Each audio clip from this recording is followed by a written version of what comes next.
last week. Will there be any enforcement? I can't give you an answer to that. I don't know what's going on, who's organizing that gathering, how big it is, or what the parameters are. I will say, if anybody does attend a gathering of whatever sort, whoever's sponsoring it, politics aside, because this pandemic doesn't care about politics. There's no Democratic virus or Republican virus or green or independent virus. The virus doesn't care what your politics are. It will hit anybody and everybody at any time, and the president of all people should know that. So I would advise anybody attending a gathering in excess of the limits that we've established, that they get themselves tested, that they make sure then that they're not going to become ill with the virus or spread it to others, knowingly or unknowingly spread it to others. That's the most important thing. Yeah, Governor Mills, Connor from WAVI. Hi. Obviously, the president making a pit stop here in Bangor today. Why was it so important for you to come out and speak directly to your supporters and Speaker Gideon's supporters? Thank you for the question. I think it sort of answers itself. I want to make sure there's no doubt about my enthusiastic support for Sarah Gideon and my enthusiastic support for Joe Biden and Kamala Harris. Not forgetting that I served as Attorney General with Beau Biden.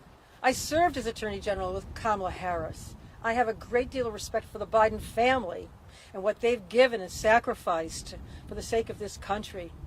And I have a great deal of respect for Kamala Harris, too, and the service she provided to her state as Attorney General, previously County District Attorney, Attorney General, and now United States Senator. And I have no doubt that she will be an energetic, thoughtful, and very effective Vice President of the United States, and that Joe Biden will be one of the most incredible presidents that we've had in a long time.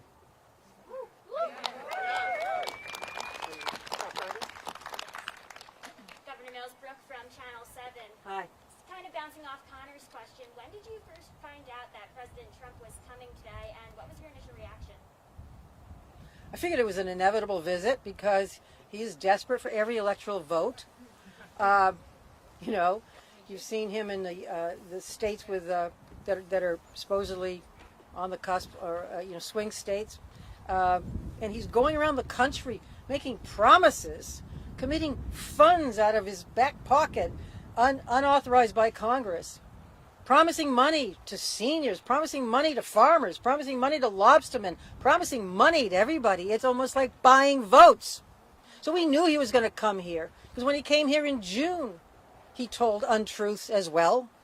And he's desperate to come back here knowing that there's this one electoral vote that he might or might not get. The polls are kind of close between Biden and Trump. But I'm convinced that the people of this district know truth when they see it, and they know dishonesty when they see it and hear it. They know that they, too, have been struck by this pandemic. We've seen this virus spread in every county of this state, every county in this state. And this president has done nothing to stop it. There could be no more crucial issue for our day right now than to get control of this virus, and this president has done nothing to do that. So he's welcome to come here, but I encourage him, for once, to start speaking the truth. Hi, Governor Mills. Hannah from News Center, Maine. This could be to you or to Sarah. There are some doubts about whether Democrats can carry the rural vote in Maine. What's your message to rural Mainers to try to get them to consider voting for your party? It's a vote for the individual. We don't have the big box anymore where you vote for a single party. I encourage everybody to look at Sarah Gideon's record in the legislature. I've had the privilege of working with her, both as Attorney General and now as Governor. And I know that she stood up to bullies in the past. She will stand up for us in Washington. She will stand up for rural Maine, because she does speak the truth.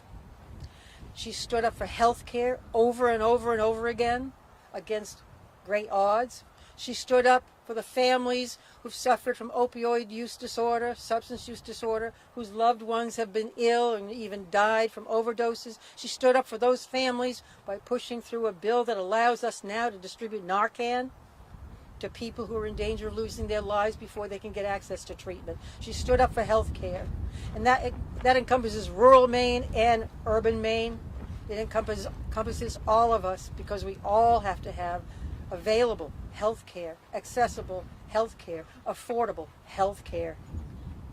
And Mitch McConnell is not of that ilk. He does not support health care. He's made every effort to tear down the Affordable Care Act. While he and Donald Trump have made noises about protecting people with pre-existing conditions, they've done nothing, zero, to protect any of us. And so many people in Maine do have underlying conditions that make us vulnerable to the next epidemic or to the next healthcare crisis. Financially, medically vulnerable. And this president and Mitch McConnell, during his leadership in the Senate, have done nothing except try to turn back the clocks, try to take health care away from people. That's a rural Maine issue. Thank you.